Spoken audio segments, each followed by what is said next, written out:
And we're back, another Strike Show edition. What a week. My goodness. This has been Billy Horschel on a Wednesday there with my boy Froggy. And this next guest, he knows a thing or two about Billy Horschel and Sam Burns and Brian Harman and a few other guys that are having a lot of success out there on the PGA Tour. It's a Thursday, so we get into coaching, we get into instruction. And this week, well, we're going to get into the minds, one of the top sports psychologists in the game, founder of The Mindset, a guy I've known for a long time, Dr. Bhrett McCabe. Thank you for being here, sir. How are you? Doing great. Thanks for having me. It's always nice as we're approaching the weekend, isn't it? Yeah. Well, what are you doing at home? Like, this is weird to see you at home. Usually, like every time I'm talking to you, you're like walking up the fourth fairway or on the range or whatever. It's an off week for me, and we moved into a new house about 7-8 weeks ago, and so you see the boxes behind me. My office is still yet to kind of be finished up, but it's nice. It's nice to spend some time at home, and players are playing great, and I have other responsibilities I have to take care of too. So, just kind of get back in my office, and during COVID, I moved back into my office and closed my exterior office, and I love it. So it's good to be back home. Well, so much I want to talk to you about. And, we've got samples. We got a little short size here. We just like to keep these around 30, 35 minutes.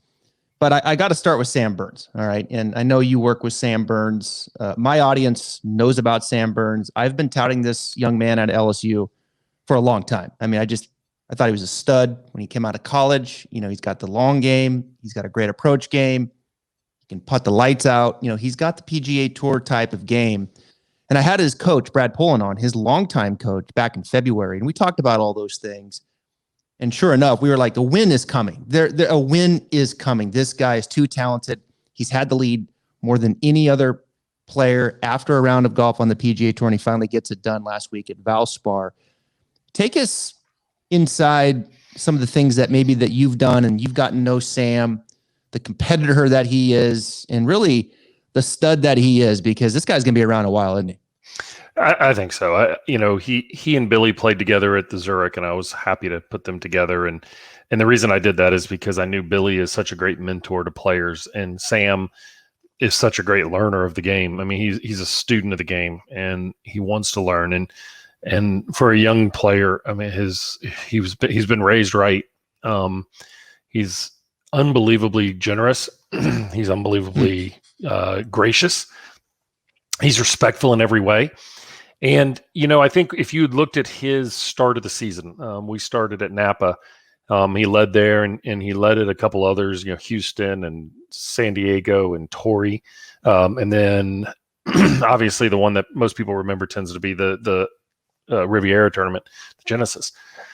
You look at those and you say, oh, those are failures. He should have been able to close those. But what he did is he learned from them. And there were some facets in his game that he mentioned in his press conference about learning to stick with the process and not needing to be so perfect. I think anytime you have a player who's young, who has tremendous talent and an unbelievable head on his shoulders, you look at opportunities for them to win. And what you forget is that winning is a learning experience. There are some people who win just by, hey, they were in the right place at the right time and they got it done that time, but maybe they didn't learn as much. And so you don't see success build.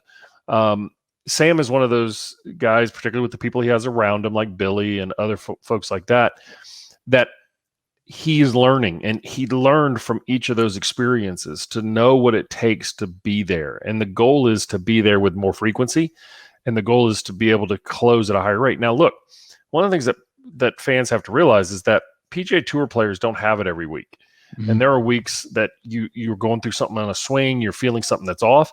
That was a perfect example. After Genesis, he and Brad went back and did some work on some swing stuff that they noticed that under pressure, it tended to have a bigger flaw. And what people have to realize, and I do this with all my players, is that pressure impacts us in 4 major areas. So when you get yourself, if you think about it like a mountain, you're getting to the peak of the mountain, the biggest pressure's at the peak of the mountain. There's, more chaos, more struggle. So that pressure is going to expose more in your game. And what they figured out was there was something in his swing that they needed to correct. And so those 4 areas are physically. How do you physically move and swing? How do you think is the second one. Psychologically, how do you think, perceive, and act? How does it impact your attitude? What is your decision-making processes under pressure? And then how does it impact your grittiness? And so what we did is we looked at those, and I sat with, and I do this with all my players, is we look at those and we say, pressure's a privilege. Don't ever waste a struggle. Let's figure it out, right? Let's figure out exactly what we're doing here and understand it. Well, they went to work, and it wasn't a good Sawgrass. It wasn't a good Players Championship because he was in between swings, and the pressure of that tended to cause some issues. Got through another tournament, made a few changes with his driver, and boom, here we go. Played phenomenally at the Zurich. Had one bad swing on the 18 on Friday. But other than that, as Billy said, he was probably leading the individual side of the tournament by 4 or 5. I mean, he said it was just an absolute display of great play. But you have somebody like that who's going to keep learning. And what I love about him is he puts himself around players that he wants to be like. He puts himself around players that he can learn from.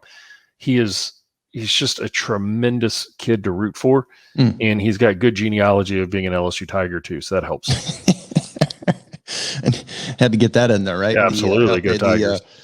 I work for Alabama, but I went to LSU, so I can play both sides. Okay. I can say Roll Tide with the best of them. I'm a Roll Tider now, but former Tigers stick together too. That's those are two pretty good colleges to have in your back pocket there, both from a golf and a football standpoint. Absolutely. But, yeah, he is an easy guy to root for. I've never met him, but I've known Brad, and Brad's kind of under the radar. And I was like, hey, Brad, why don't you come on? And I'd love to kind of tell the story here of you and Sam, as you could see this ramp up with Sam, and the success was coming. I mean, it was just, you could just sense it with him. Like the win is going to happen, and it's going to happen this year, if not, very quickly, which it has. And it's easy to say, Doc, it's hard to win on the PGA Tour. You know that more than I do, but you just get the feeling with this kid, you're not out of line with saying, like, he just keeps doing what he's doing. There's more to come. I mean, he's just got that kind of game. But let me speak to Brad a little bit. I like to be in the shadows. I don't like talking about my players. I'll mention some things like this, but when they win and things, I'm more excited for them. And I like to sit in the shadows. That's probably the way I was raised. One of the things I love working with Brad is Brad has an amazing calming presence, and he is a tremendous leader. He's a tremendous mentor to Sam. They've got a great relationship. But you can just see the calming sense that comes with him when they're around each other.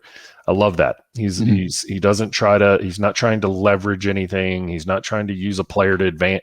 He is fully committed to what Sam needs and how to help him to reach his goals. And it's an honor to work with somebody like Brad. I work with some amazing coaches, Todd Anderson and Mark Blackburn, Scott Hamilton, and the list goes on. But and if I left anyone out, I'm not ignoring you. But it's just, I love being around coaches. I love watching coaches work because, what we do, it's not about us. And I love for people to realize that there's a vulnerability that comes when your players are inside the ropes. There's nothing you can do to coach them or help them. They're on their own. But to see that growth happen and see that them realize their potential and their ability, and to see them solve that, and to see the joy after winning, it's amazing. I mean, I get so stressed when players are coming down the stretch. I literally had a migraine on Sunday night where I couldn't see. I get visual migraines. I couldn't see. And my wife's like, you just wrap yourself so much into it. I'm like, because I know what it means to them. And I know it's so important to them. And it just makes me, it's just the greatest respect and responsibility you have to be a part of a person's dream.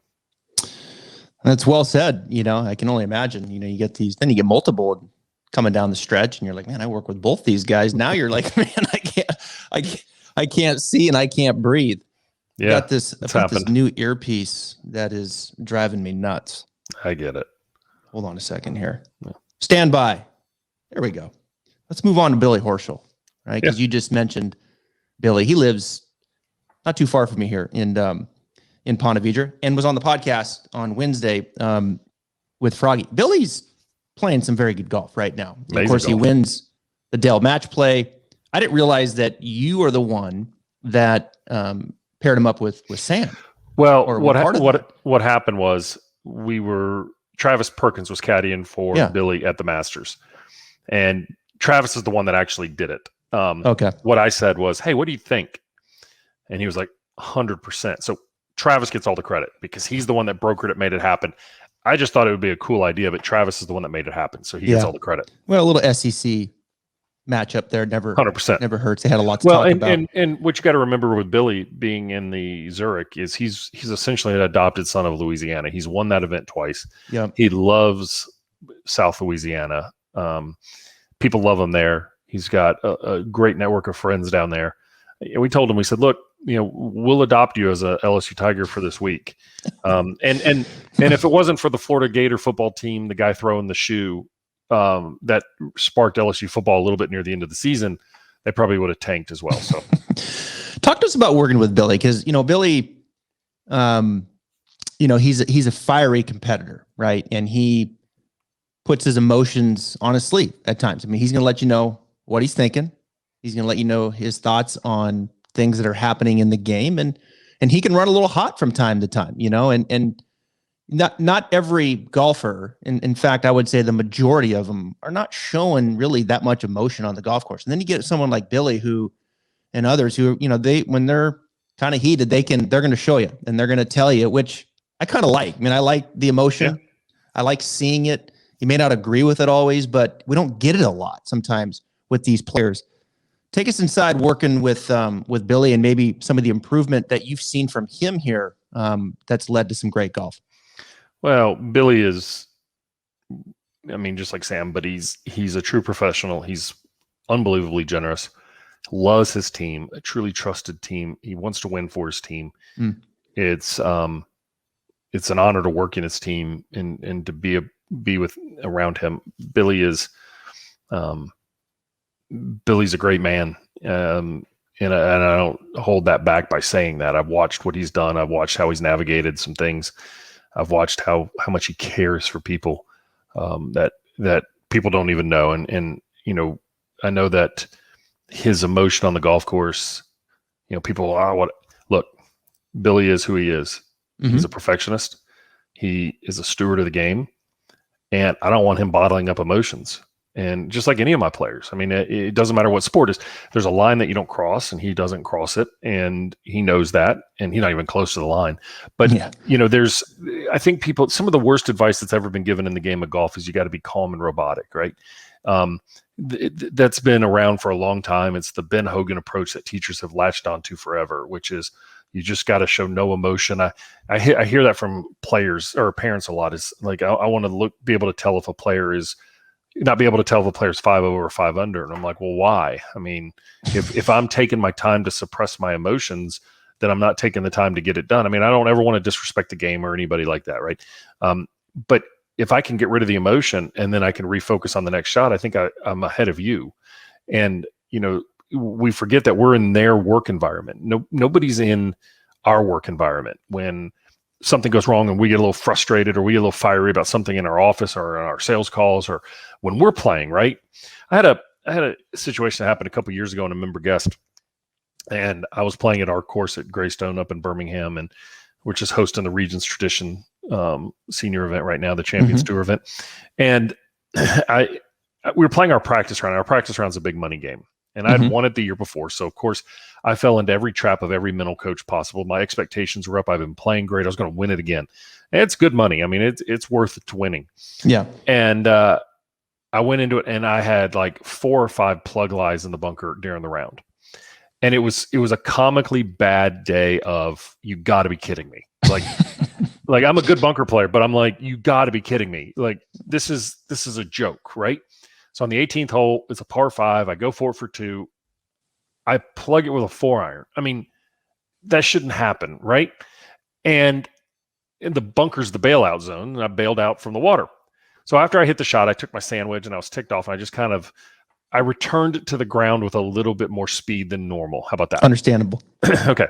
It needed to be punished, and so I go up, and I make my par and move on, and we go through the tournament on Saturday afternoon. We're out of the playoff, and we're not in it. And I'm sitting there having a beverage, an adult beverage with my father-in-law, who's my partner, and got my sandals on. And I'm watching it. Some guy, and this was before I had kind of been, people knew what I did and had the fortunate success of the Players on Tour to be a part of. And guy pulls up next to me and goes, "Hey, you're that dude that does that mental stuff, right?" I said, "Yeah." But it's like, I should have said, no, I sell life insurance, like term life insurance. Can I get your number? But we're talking about it. And he goes, man, I heard that you threw your club on Wednesday. Like, shouldn't you be better than that? And I was like, you're joking, right? Like you're absolutely joking. Like, if you're going to compete and put your heart and soul out there and you're going to make a double eagle, or as Max Homa calls it, a super birdie, if you're going to do that and be excited, then you got to be willing to accept the other side. And sometimes our emotions get the better of us, but we got to always pivot back. And Billy's learned that. Billy's also learned to not be he doesn't have to be perfect to win. He showed that at the match play. He's just got to take the game he's got and beat people with it. So, man, what an honor to be a part of his team. I mean, that's the thing, Travis. And I know I'm saying this, but it truly is. There's weeks like this where I can look back and reflect, and I see the people's lives I get to be a part of, and I don't take that lightly. Yeah. And whether they're a kid that I work with or a person who's in, doesn't matter what sport. I mean, last night I had a girl that was stuck with tumbling, and I chose to do this. I'm a clinical psychologist, but I chose to do this because I wanted to help people realize what they can do to succeed and to be a part of my players' lives and their families' lives, and to see them celebrate in the tears. God, it's the greatest, man. It's the absolute greatest. Yeah, it was cool. I mean, you go back to Sam and that, just the emotion and the family, out there, and just to get a little glimpse of that from the outside looking in you get goosebumps. I can only imagine when you've had the blood, sweat, and tears for months and years, and then it comes together. And, you mentioned, Billy, his team, he's been with Todd Anderson for a long time. Oh, yeah. And then Sam Burns, he's been with Brad Pollan a long time. It seems like, I don't know. I think we went through an era there where there was a lot of jumping around, and there's still some of that, but I feel like we're getting more stories now of, Spieth hanging with McCormick. There's some really good stories that way, of guys hanging together, because it's really easy as you get into that bad stretch of golf, and it's coming, right? We know that you're going to have some bad moments playing this game. I don't care what your name is or what tour you're playing on, what your handicap, there's going to be those moments. It's really easy to jump around, and these are two guys that haven't. Well, there's Brian Harman was with Jack Lumpkin forever, still is, and he's got Justin Parsons to help him out now, but Jack is still a part of his team. And, coaching has gone through an evolution in the golf world, and I watch it from other sports too. Baseball has now recently taken on a lot of the TrackMan or Rapsodos and stuff like that force plates that we use in golf. But what you saw a transformation of coaching where there was more information that the older school coaches used off video, and they had to coach a little bit more. And now we teach how to do this. But what's happened is you've also seen a explosion of coaches that will fix a problem or teachers that will fix a problem versus teaching and coaching the player how to work through the problem. So it's one of the things that any coaches that are listening to this, I highly encourage you to, just because we measure it doesn't mean we should coach it. And so sometimes it's about timing. Sometimes it's about building it up. Sometimes it's about having a player understand in their terms, in their words, in their own experiences, their vernacular of what you're trying to get them to say. Just because we can change it and change the numbers. Like, one of the things I think is the biggest issue I see with coaches, with young players, is when the players are on the range and they're ripping it, their numbers are incredible, but they don't have a game that transfers to the golf course unless they're having their perfect day. And the reason for that is we're teaching them how to be optimum. We're not teaching them how to be their average, and their average is not optimum.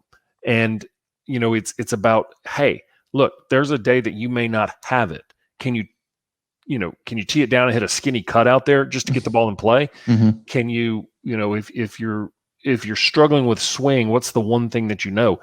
And I literally, I remember a player I had who was on probably one of the last holes of the qualifying for, moving to the next stage for Korn Ferry, and went into the back nine and just lost it. And he lost his swing, and it was the pressure thing, right? More pressure exposes the gaps. You put more water into a building, it's going to expose the cracks. And I said, well, why does that swing happen? Yeah, I don't know. I just call my coach. He tells me to do something and it's over. And so I was like, whoa, we have something really missing here. He doesn't understand why something is off. And when something is off, he has got to be able to correct it on the course. On the course is not the time to ask why. It's on the course. This is what I need to do. My coach used to say from baseball, I don't have a time to get somebody loose before you walk the bases full to get somebody in because you lost your release point and didn't know how to get it back. Golfers have to know how to say, look, this is where I'm at today. I got to make a little change. I got to do something. I got to choke down on it or whatever works for them. And coaches need to really work with them on that versus, man, flushing it. No, that's great. You're flushing it in a controlled environment with a security blanket next to you.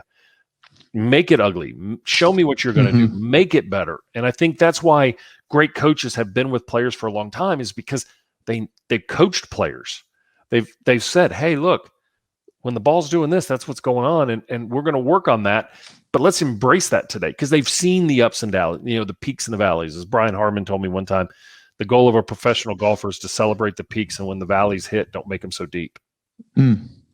Yeah, that's great advice. I mean, and it's makes a lot of sense. There's a lot to unpack there. I basically couldn't write the stuff down fast enough. So I'll go back and watch this. I guess I should have my own podcast, right? Are there any concerns from your standpoint that the teams are getting too big? No. There's multiple coaches, swing coaches, Yes. right? And there's the short game and there's putting and I think that's the wave of the future. It's the wave of the future. The teams are going to get bigger. It's going to be like Formula One. I think with the money getting bigger and the pots getting bigger, and we know that it's coming, you're going to see. I mean, think about why wouldn't you have a driver coach and an iron coach? They're kind of. I mean, I know you're going to say they're the same swings, but no, they're not. They're really not. No. And 20 years ago we didn't have putting coaches, right? And Right. now all of a sudden you go on a PGA Tour event and there's 15 on the putting green. I don't blame players. And coaches will often say, look, you take care of that. Let me own my domain a little bit. As long as there's a head coach. Now, the player's the ultimate guru. The player's the boss. The player's the tip of the mountain. They are the boss. Or the owner. They're the owner. Okay. But they have to make sure that their coaches work together and understand it. I think in the next 5 years, you're going to see teams with 2 or 3 swing coaches. You may see a player with a swing coach that stays home, that is more technically focused, and then one that's more of a coach on the road. You're going to see coaches that are maybe better for West Coast versus East Coast. I think you're going to see some different variations of that, and it's putting specialties together. And I don't think that's wrong. I think you're going to see more and more of that evolution of what the game is because of technology, knowledge. I know you look at like my buddy Mark Blackburn, his player Mike Weir wins this week. I look at his team. He's got a strength guy. He's got a practice guy. He's got a he's got fitness guys. He's got there's a lot. Yep. The big business, and it's the owner, right? Like he's responsible for putting it together and making them work together. Let me segue just to life on tour here for a moment. COVID certainly put some restrictions on what you can and can't do when you're out there. And PGA Tour has done a great job. The players, everybody involved. It's like, I feel like we need to say thank you to everybody just because they went out there and got it done, and we had something to watch through this time, and they were able to play and do those things. It was huge. Matthew Wolff, he's come out, he struggled with it, right? And, young kid out of college, basically you go play, you've got all this testing, and then you got to go back to your hotel room. I mean, there's really no life, when you look at these guys. How real is it out there, with your conversations with some players and, guys struggling with, man, there's a lot of downtime and alone time, which there normally is anyway, but it just seems like this is even more highly magnified given the restrictions of COVID and guys having to deal with that. Well, you're right. The PGA Tour has been remarkable. As fans, we should be very thankful. They gave us back something in a very good way, and we're seeing more and more fans showing back up, and it's awesome it's great to hear the roars again and to see the galleries again. I mean, our country thrives when we collectively pull together around sporting events, and we can argue about, Alabama or Auburn or Ohio State and Michigan, and I think that's a lot better. But there is a concern. I have a bigger concern across the country that the global mental health pandemic is coming. As a clinician, I'm very concerned that our lack of mental health resources in this country are going to be exposed in a horrendous way because of the isolation that was mandated. And rightfully so. I mean, I'm not arguing that. I think there was, I think we need to get back to work. I think we need to get back open. But for players that are on the road, it's a lonely experience, even when it wasn't shut down. And I think fans, we think that and we say, oh, it's a great place. There are some great benefits to it, but just like if you stayed at a Ritz-Carlton for 2 weeks, you would see the cracks in the tile, right? There's some great things. But what happens is over time, it's exhausting. And you have to remember, when a player is playing, they may go on a 4-week run. They finish on a Sunday if they make the cut. They go to the new place on Monday, they register, they go through their testing again. They may go out and putt or chip, and then they start again on Tuesday. They pro-am on Thursday. They go into the grinder on Thursday. And I know somebody's out there saying, oh, whatever, I work a harder job. Yes, you probably do, but every job has challenges. And so the isolation of sitting in hotel rooms by yourself, watching Netflix, there's only so many streaming shows you can watch.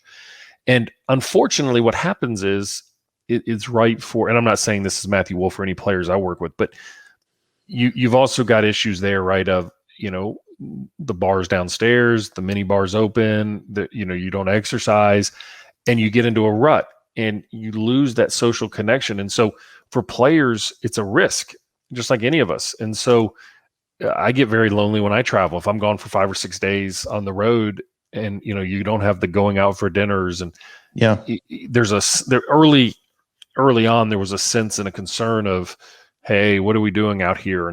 And I know for my players I work with on the LPGA Tour, definitely a greater challenge there, because the LPGA Tour doesn't have the resources the way that the PGA Tour does. So they're even stricter on the bubble and being isolated and not going out for dinner and staying. And there was reports on, people being reported for being out for dinner. And it's just, it was one of those sacrifices that had to be made. And I think you just have to look at it and say, it's tough. I mean, it was not easy. And then you add in just the tour life of a 22-year-old. I mean, there's a lot of demands and responsibilities that come with that as well. Yeah, it's well, like you said, hopefully, things are opening back up. It's good to see the fans back. Bubba Booey has never been more welcomed, and listening to it on TV after a big drive. But it's it was always something that I was thinking about when it was happening. And, I've been out there a little bit, but it's lonely as it is, and now all of a sudden with the restrictions, boy, it's got to be some really tough challenges going on. I thought about you, I thought about others and guys reaching out and just, hey doc, just talk to me for a while on the phone, because I need something to do. It's been great, because one of the things that we've used the time for is to do some more reading and soul searching and self-reflection. But the players want fans back as much as anybody else. I mean, they get it, the 1 or 2 yahoos, but they want that energy out there. And it was funny to see them kind of interact with some of the events early when there were fans. They were like, oh, I'm nervous. I haven't been nervous like this hitting a shot in front of somebody for a long time. It's really cool. I mean, it's they want it to. I mean, they thrive off of that big moment, that big energy. They're showmen. And at the end of the day, and they're performers and they're competitors, and and so I think it's amazing to watch what's this year has been. I think back to that Colonial that started, and people standing 12 feet apart to interview, and there was all these concerns, right? And now we're getting more comfortable with kind of the new world order. Alabama just let go of the mask mandate of any kind. I went to a dinner last night, and sitting there and the bartender didn't have a mask on, and it was just weird. I mean, it was just literally weird. Yeah. It's welcome return, but it's weird. It's weird. Yeah. Let's finish up here with, you mentioned Brian Harman. He's another SEC player, Georgia Bulldog. He's playing some great golf. 3rd at the Players, 12th at the Masters. 13th at RBC. I go back to a conversation we had a few years ago at Sawgrass. You told me you've worked with Brian for a while now, and you said to me something, and it just kind of hit with me. You said, I'm just trying to get, Brian to understand that his good enough is indeed good enough. Like, great. Like he is good enough. Now you just got to believe, just go out and be you and just do you. Don't feel like, I'm kind of paraphrasing. I'm adding some things here that I've kind of elaborated off of that, is that just go out and play your game and do you, because it's good enough, and believe in that. How do you feel like he's coming along with that? Well, Brian is, a tremendous competitor, right? And has to be, because, it just feeds his execution style. He wants to get in the mix. He wants to be that guy that is fiery and a part of it. Like he needs it. I mean, it has to be a part of his soul. It's not because he's, a smaller guy or anything like that. I mean, look, guys, if you watch him on tour, he hits it. He's not on the shorter side. No. He's a tremendous ball striker, but his short game is just sickening. I mean, it's just, and when the putter gets hot, and that was a little bit of when he struggles, he tends to, that's sometimes where that kind of goes. It just gets cold for a little bit. Yeah. But it's just world class. And, he has to realize that he doesn't have to hit it to a foot every time. Like you get the equalizer in his hands, it's over. And we saw that at Augusta, and that's why at Augusta, it's a good course for him. One is a lefty, but two, his short game is just insane. Nothing is out of the opportunity to get it up and down or to roll it in the hole. But he's got the ultimate equalizer, and really his mindset is great. I mean, there was a time on the PGA Tour where he had more like 10 birdie rounds or 8 birdie rounds. I can't remember what the stat was. There was only one guy that had more of him. He had so many top 10s in a row. Yeah. People need to, he was top 20, 25 in the world, and he'll get back there. And he's climbing back up again, and he's a relentless competitor. Yeah, you can see it. Oh, it's unbelievable. Yeah, you can see it. He's a bulldog, and of course he'll compete in anything he does. I mean, anything. Like if it's hunting with Pat and Kazire, they're competing. I mean, it's watch their social media things. I mean, it's hilarious to watch. He even the match play, he played great. He made 8 birdies the first day and lost to Cantlay because he made 7 and an eagle. I mean, it was and then the next day he made 7 birdies. Harman in a row against Bubba. Yeah. And so that's the thing, is he's got major offense, and he almost won. He came in second, almost won the longest U.S. Open in history. Length's not the issue, right?